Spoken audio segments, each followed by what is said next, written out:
You don't go and get in your car without knowing where you want to end up. Yes. And I feel like for our health, it's the same thing. Like what do we want our health to look like? What do we want? Like, what does overall well-being and a sense of thriving like really mean to us? Hello, everyone. Welcome to this exciting episode today. We have a wonderful guest with us, Dr. Madeline Hardacre. Thanks for coming, Dr. Hardacre. Thank you for having me. I'm super excited to chat with you. You just could not be a better fit for what we're talking about today. We are talking all about physical wellness as one of these main pillars that we focus on so that we can optimize our health and wellness. Mm-hmm. So this is something that you have built your whole career around and sort of transitioned through different aspects of health and wellness. And we're going to dig into that today. So I'm excited to talk about it. First, will you give us kind of your stance on physical wellness as just this big pillar of who we are? Why is it so important? First of all, just when you like the term wellness just kind of gets like thrown around a lot with lots of different focuses and meanings behind it. But I like to think of it personally as just kind of our daily habits that are that have a purpose of improving our physical health or our mental health. And so, that's kind of the first thing to think about is like, well, okay, what is really wellness? And then within that, okay, what is our physical wellness? And like, what does that exactly mean to us? And to me, I just think of it as like how we take care of our body and all the different aspects of it and in just how we move and how we prevent, chronic diseases and how we just really take care of our overall self through those daily habits. So when we look at our physical wellness, I think the thing that comes to people's mind, to women's mind first, is if you say, how is your physical wellness? How are you taking care of your body? And I have asked people this in clinic, how are you taking care of your body? And instantly they say, well, I could lose a little bit of weight. Why is this, do you think? Why is it that we use this as the metric for our physical health this is how many pounds I weigh? Because in my mind, really, there couldn't be a less significant metric in some ways. I mean, so Dr. Hardacre, you are an OB-GYN like I am. And this is something that we have to talk about as doctors sometimes is your weight and your BMI as a predictor of diabetes and heart disease. So there is something to be said for weight. But why has this become the all-important value of how our physical health is doing? It's an interesting question. And I always I try to figure it out myself, like where in our culture did we teach to use that number on the scale as a way to evaluate like our overall health, just because it's simply like I tell my patients all the time, like really that number is just like a physics equation. Like totally. Like when we talk about our weight and it has to do with like the gravitational pull, like it really is not something yes, it can be a data point. But our overall physical health is like so much more than that. So let's talk about what should our metric be? What should we be looking at in terms of our physical health? If we're not looking at weight, then what do we look at? How do we know if we're healthy or not? When I meet with people and we start talking about, because so frequently when I initially meet with somebody, they are wanting, like if I say, okay, like what are you really working on in your health? Like the first thing that will come up and so many times is, I want to lose weight.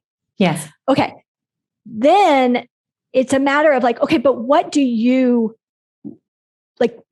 does that mean to you? What does that really look like?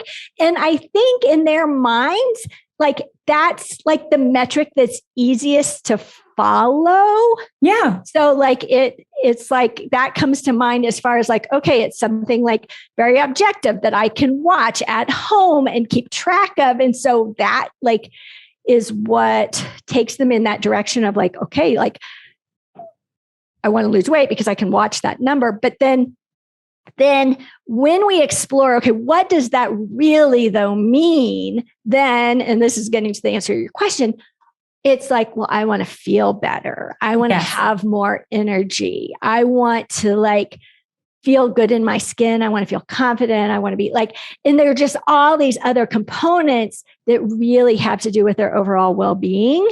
And I think, you know, in the women that I work with, I feel like those, like when you really get into that aspect, that's when they really start feeling healthier.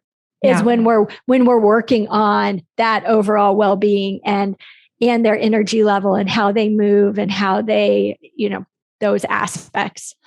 Yeah, absolutely. I've thought about it a lot as, you know, if you lived on a desert island somewhere and you were there by yourself, you wouldn't care how many pounds you weighed. You wouldn't care about cellulite or muffin top or anything else. You wouldn't care even how you looked in a bikini. You would just want to be able to do cartwheels on the beach and find your coconuts and, you know, do whatever it is you want to do. Like your cholesterol level, like you wouldn't be fixated on any particular lab value or you would just want your body to work. You would just want to feel good and want your body to do what you're asking it to do. And I think, you know, so many women, when I really explore that, that's what they want. And if you look at, there's actually some scientific data behind this. Like if people, and I bring this up to the women I work with, but like if your goal and your focus is like a number on a scale versus your goal and focus is like these other things, like you're much more successful with weight loss when your reasons are, you know, feeling like having that health, having more energy, being able to, you know, move in a healthy way, like all of those things, when that's your focus, it's much more, like it elicits a lot more change than just focusing on the number on the scale. Absolutely. And I think that is so important because that relationship with the number on the scale can be really unhealthy because it doesn't reflect what we're really going for. And it in fact can reflect the wrong things. Like we all know this, if you starve yourself, you can weigh less on the scale. Is that better health? No. Is it a decreased chance of heart disease? Maybe, but like it's an increased risk of all of these other bad things. So your net is an absolute loss. So the scale can be really deceptive. Now it can be valuable because it is objective, right? So you put these lifestyle changes in place and you can see that number going down. For some people, that may be a good boost to sort of get started with, but it's certainly not the end all be all. And I agree with you. I don't think it's the greatest motivator. I think people get burned out watching the number on the scale and they feel like failures. And so they quit. It creates so much drama in their minds. And, you know, and I have this conversation all the time with people because they're like, well, how often do you want me to get on the scale or how often should I weigh? And I said, well, it's always, I'm like, you know what, this is actually something that we really need to discuss because I need to understand what you're going to make that number mean. If we can use it as a very objective data point that is just completely neutral and it just helps us make decisions based on, make decisions about your nutrition or your exercise or, whatever, then that's fine. We can use that. But if it's going to cause a lot of, emotions, we don't really need it. I had this experience after I had my baby that I wanted to, like everyone, right? We're not immune to, wanting these things. And I wanted to lose weight. I wanted to get back to my pre-pregnancy weight. And I also wanted to feel better. And so I did an elimination diet, a Whole30 sort of diet for a month. And I couldn't believe, I think I lost 2 pounds after a month of what I felt like was a pretty radical change in my eating. And I lost 2 pounds. But my pants were an entire size smaller because so much of what I had been carrying around was like bloat and water and discomfort there. And that was so much after the fact. It was such a good reminder for me that that's really what I care about. I could bend over without getting a little cramp or without my pants digging in, and I could move around and I could go for a run and feel great and energized. I had so much energy. Like, who cares that I only lost 2 pounds? My body looked better. My body felt better. My clothes fit better. Like, it was such a good reminder for me, even doing all of this and knowing all of this, like, oh yeah, like this is really what I care about. Yeah. And I had that exact, very similar conversation last night with somebody that I was working with, because, I periodically do kind of a check-in on their initial goals that we had set and how they're, feeling about those goals and kind of reevaluating everything. And she had not made any change in the scale, which was one of her initial goals. But along with that was she wanted more energy and she wanted to feel like herself again, was one of the things that, had come up in our initial visit, and just have energy. And, and she had this list of things. And when we were kind of checking in last night on that, she was like, you know what? She's like, it's funny because like, I don't even care that the scale hasn't moved. She's like, because I feel like myself again. I feel better. I have my energy. And so it was just a matter of like tweaking different things that just got her feeling good again. And it had nothing to do with the number on the scale. Like she thought that weight loss would make her feel better.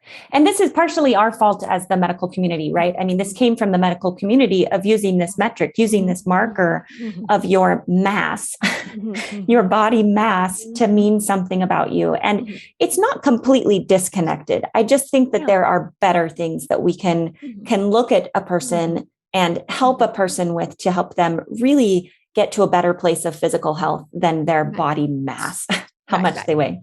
Right. And I have another example with somebody that I'm currently working with, in that she also had equated weight loss with her overall health, but through changing her diet and cooking at home and doing a number of things, like she has corrected her prediabetes, she has normalized her lipid profile.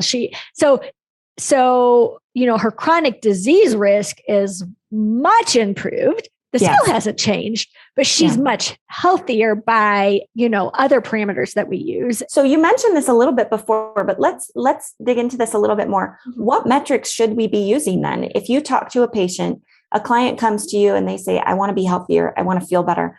How do we measure that?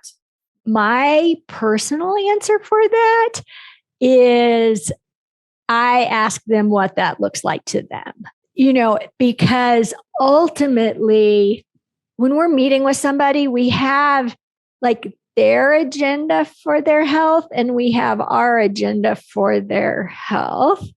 And there's all kinds of labs and tests I could do these things that we're talking about that I could use to determine their overall health. But ultimately what's important for change is what they view health to be for them. And I've realized that that can be much different. Like when I talk to people and we really dig into it, sometimes it looks much different to them than what I would say, like, okay, this is what you need for your health. And so, so I think there's a balance there. Like, I don't mind educating people and saying, okay, based on these lab values, these are some things where you can improve. But ultimately, I always come back to what do they want for their health? What does healthy look like to them? And then work from there. My listener, wherever you are, I hope you pay attention to this and really give it some thought, because we are raised in a culture where the doctor tells you what you should be looking for in terms of your health. Everyone wants to tell you, the Instagram accounts, the news, the commercials. Everyone wants to tell you what's best for you and what you should want to feel and how you should want to live your life. And I don't think that enough of us do the work to take a step back and say, what do I want? What do I want out of my life? And for me personally, I've got 2 little kids. For me, I want to be able to go to the park and run around with them and not feel like I'm going to die out of exhaustion. Or I want to be able to make it through the day without feeling like I need to stop and take a nap or I will pass out. I want to be able to, have enough energy and enough in my body to feel good that if we want to go for a hike as a family, we can go for a hike as a family. And we have to keep that motivation in check. If I'm living that way, might my scale number be fine? Yeah, probably, but who cares? Like, I want to live the way that I want to live. And until we've done that work to really say, like, what do you want? What does good health look like to you?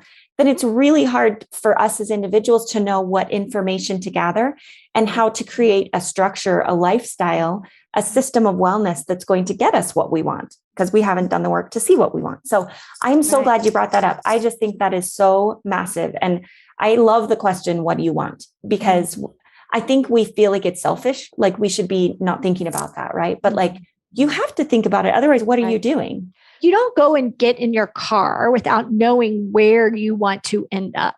Yes. And I feel like for our health, it's the same thing. Like, what do we want our health to look like? What do we want? Like, what does overall well-being and a sense of thriving like really mean to us? And when we develop that clarity and really know what that looks like, then we can start develop, like, our brain actually kind of like goes to work for us. Yes. It helps us identify the paths to get there, but we have to give it some direction. And so that's always like, the initial visit that I have with people is really defining what that is. And then we periodically come back to it and look and say, okay, like, do we need to modify this at all? But we want to make sure we have a really clear vision of what we're working towards. And then I think the other important point of that is really understanding then why we want that. Like, why is it important for you to be able to like go to the park with your kids and keep up with them and have that level of activity and feel good. And when we really explore those reasons, why, just have it like the deepest understanding of why those things are important to us, it really helps us drive those actions in a very like authentic, comfortable way versus like forcing the changes. I had a patient I was talking to yesterday about health, and she wanted to feel better. She had a bunch of different issues. She felt like her hair was thinning and she couldn't lose the weight, and she felt fatigued all the time. And after talking about a lot of things, she said, well, actually, I feel okay. Like, it's probably not worth it to me to make these big changes. Like, I'd rather just feel okay. And, no judgment, like, that's fine. You get to decide that. I'm 100% in favor of that. But one of the things we talked about next was, okay, but if you just feel okay right now when you're 38, what does that mean when you're 50? And what does that mean when you're 60? Do you want to be the type of 50 or 60-year-old who can get up and go for a hike, or can go play with their grandkids, or, travel, or be pain-free, or be disease-free? Or do you want to end up on medications and having pain and having these things? And I don't say that in a, like, if you don't do what I'm saying, or else, right? Like, but just to reiterate, like, we have to think about the future, and we have to think about, what do we want? What do we want our lives to look like? And what we're doing to take care of our bodies now translates to later. So if you're not feeling well, don't give up on that. Don't just say, well, I guess this is just life, because it's going to get worse. It's going to get harder. And there are things that we can do now to change that, so that you can have a really great physical life, that your body can feel good and do what you're asking it to do. And it's interesting in having those discussions with people, because I had a very eye-opening experience at one point where, in looking at in having a woman I was working with look at that future, and I just kind of wrongly assumed that everybody wanted a long, active, healthy life. Like, that was everybody's goal. And and so then in talking to her, she was like, well, no, my mother's in a memory care facility, and I don't want that. But she didn't view it as, what can I do to prevent, like, to keep my brain sharp and keep, like, basically she viewed it as, I don't want to live to that point, and she's like, I want to enjoy my life now, live in the moment. Like, the things that she, thought maybe that she wanted to do, she really didn't want to do, because she wanted to be very comfortable and happy and enjoy just living in the moment. And that was it. And not, so it was an interesting conversation, because I was like, wow, I didn't realize that not everybody wants that long, active, healthy life. And maybe she'll change her mind, or maybe she won't. But man, the conversation is so worth having and exploring, in that case, her relationship with her mom, and sort of the probability of her having those those issues, but more so just where she's meeting her, where she's at, and saying, this is what matters to you right now. Great. Let's talk about it. Let's see how we can optimize that, because it is so funny, because if we're not doing that, like, what's life, right? Like, what's the point of it all if we're just meeting everyone else's criteria of what a good life should be? Like, let's stop. She wasn't going to make any change based on what I thought she should, like, we needed to completely work within within her agenda and what she wanted. And we did. I love that. But I love that. And I see myself as a physician as primarily an educator. Like, I will answer whatever questions you have. I will teach you how the body works. I will teach you, but you have to decide what you want first. Otherwise, I'll just be telling you what I think. And that's not very motivating. Ultimately, like, each of different behavior changes for a healthier lifestyle. Like, if you're not driving that ship yourself, then really none of those things are going to be sustainable. Like, it really has to come within. It can't come from because you feel like you should do it for some other reason, to make somebody else happy. Like, it's got to be because it's what you want. So let's talk about that. You touched briefly on this. So I think that you and I have both worked with women who have tried fad diets or tried to make lifestyle changes to really switch the direction that their body is going to feel better. And can we talk about, how does one do that? So someone comes to you and they say, look, I really want my body to feel better, or I want to be able to go run a marathon, or I want to be able to have this something with my physical health, but I've tried these other things. They fail after a month. What do I do? Can you talk a little bit about that? Yes, absolutely. You know what? I work with people to see that big picture and understand that it really is a lifestyle change. It's not like, so every step of the way, I'm always asking, like, as they make changes, like, does this feel sustainable? Like, is this something that you view or feel like you could do for a long period of time or for the rest of your life? Because what we're trying to do is find ways to adjust their nutrition or find new physical activity and ways to manage stress and all these things that they can really incorporate into their life, like their current life, and have it last. And so sometimes, I'll have, it's interesting because I'll work with somebody and like, I had this conversation a couple of weeks ago because she was like, okay, I feel really bad. Like, she's like, I feel like I'm making all of this progress, but I don't know if you see it. And I'm like, oh no, and I think it all came back to that number on the scale again. She's like, but I feel like I'm like leaps and bounds, like in her, like how she's viewing food and how she's like, and so, I really try to express to people that it's just like, it's kind of, James Clear has a book, Atomic Habits. I don't know if you've read that, but just those 1% improvements just add up over time. And so, I'm not in, like, I would much rather them take a long, slow road and ultimately end up in a situation where it's just a new way that they're living that is completely sustainable and healthy versus quick, rapid weight loss that they can't sustain. Like, I'm not looking for that, but just helping them understand that long-term, like have that long-term vision and understand that if they take it slow and steady and make these changes and figure out ways that to really incorporate these things into their life, then it will be sustainable long-term. And so what are some of those little things that you've worked with a lot of women to help improve their health?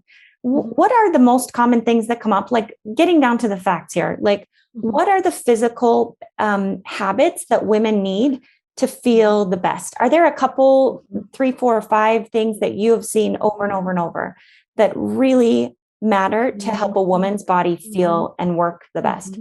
the number one thing that comes to mind, and people are always surprised that this is like one of the things I'll focus on like right at the beginning, but is sleep habits and getting like a really good nighttime, like bedtime routine, and getting a really good, consistent, like morning routine, like in that. So that last hour of the day before they go to sleep, and then that first hour of the day once they're up, like creating like beautiful consistency within those 2 hours. When they're sleeping well, then all of these other things like fall into place so much more easily. It's like, if say they're trying to lose weight or make changes to their nutrition, but they're not sleeping well and they're fatigued all day and they're feeling terrible, and then they're turning to comfort food. Like it's like they swim, right? It's all related, and they're like swimming upstream. And so I would say definitely like the biggest bang for your buck can be just really developing good routines on each time, like each end of your sleep.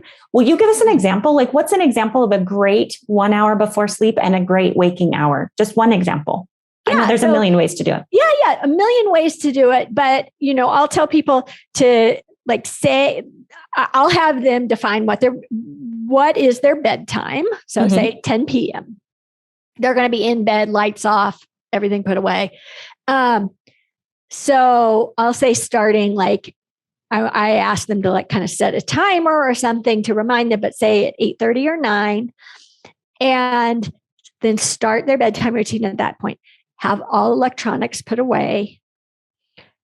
Identify things that are very calming or soothing to them. So whether it's a warm bath or a warm shower, or music that's relaxing, or reading a book, like a paper book, not electronic book, but really going back to the old school paper book, or a meditation, or some journaling, or light stretching, or like relaxation yoga, or maybe it's just like nice conversation with their spouse, but things that just feel calming and soothing, not social media, not like, really identifying, because like some people will be like, no, like scrolling social media helps me turn my mind off. I'm like, no. Like, it does not. But, so creating a routine and consistency with, like I said, warm bath and a book, then lights out at 10 p.m. And then in the morning, kind of identifying the same kind of thing where you have a consistent time that you get out of bed. I really love some kind of like little gratitude practice or something where you're just starting the morning off with something really positive. Yeah. So whether it's like some intentions for the day or a little gratitude practice or something, not immediately going to email or social media, but just then spending time for that first 45 minutes or so I do enjoy coffee. So I have my black coffee. I have my dogs with me, but it's just like my quiet time.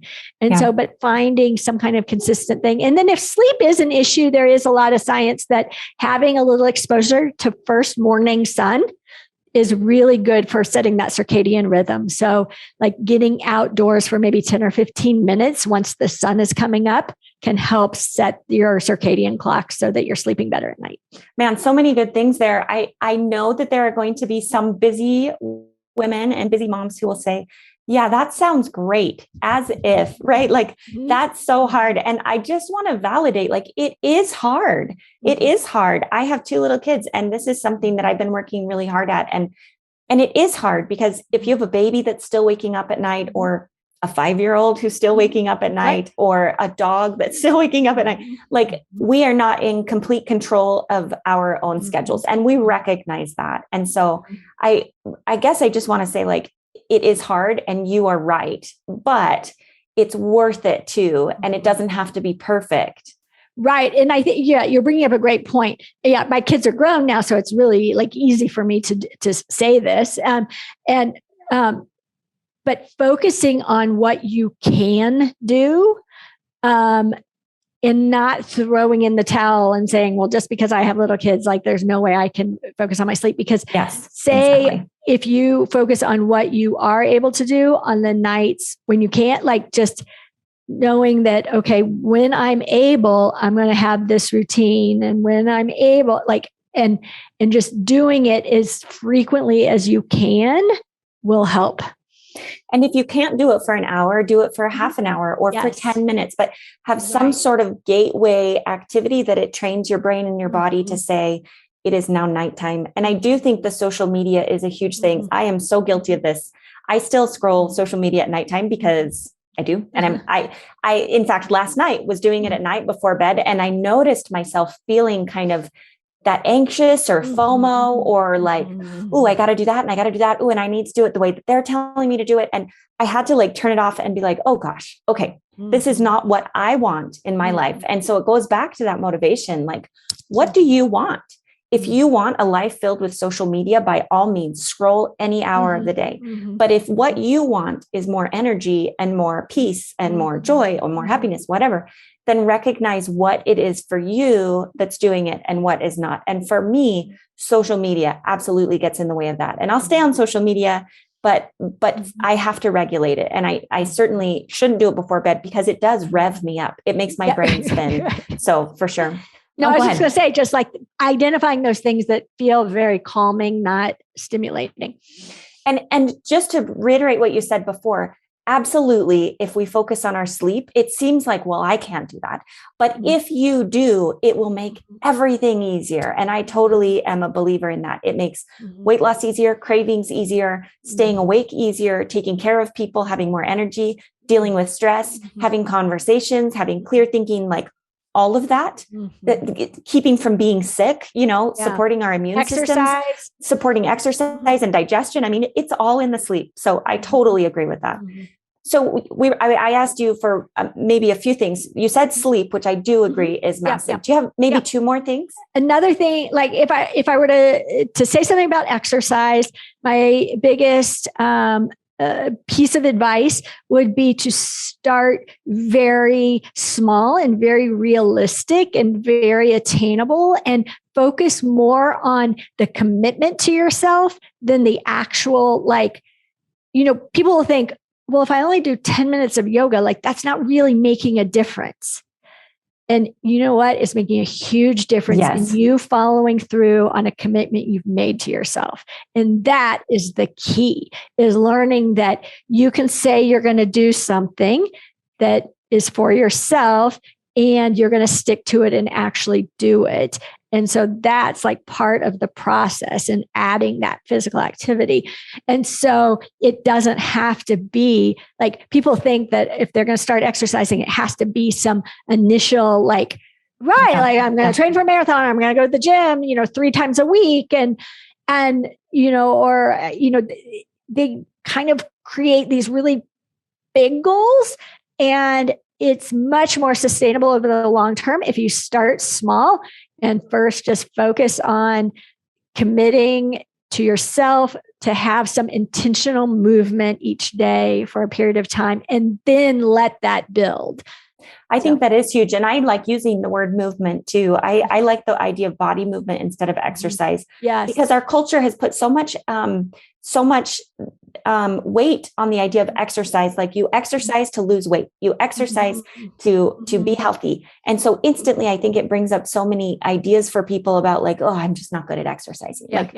Forget it. But body movement, move your body more. What can you do today to move your body more? Maybe that involves swinging your arms around. Maybe it involves going for a walk that you don't usually go on. But I think the idea of moving your body more, because I have so many patients who say, well, I walk a lot at work and I'm still not feeling good. Okay, well, then we have to do something different, right? I think also just focusing on things that you enjoy. Yes. Because like if, I live in an area where hiking is like, you're just amazing. You do too, like just amazing hiking close by. And people will be like, oh, well, I do enjoy hiking. And I'm like, yes, like you don't have to go to the gym, get out and go for a hike on the weekend. Like just get outdoors in nature and move in some way. And just like, finding those things that you just enjoy doing, and then doing more of it. The other thing I think is as far as just like one other tip is really taking time to identify that vision of what you want, and then starting today to like live like that person, like practicing that. I'll tell people, like, and I got this from somebody else, but like practicing like that role of the future you, and just, if you're trying to get healthier and you have this vision of what that looks like to you, well, for each decision during the day, think about how would that future me make that decision? What is, absolutely, and then living from that standpoint. And I used this, I did a big race this summer that was a much longer distance than what I had done before, but I used that in my training, because if I didn't feel like doing the distance of a run that was really needed, I would think, no, but how does that future me view this workout today? Oh, yeah, she's doing it. Like, yeah.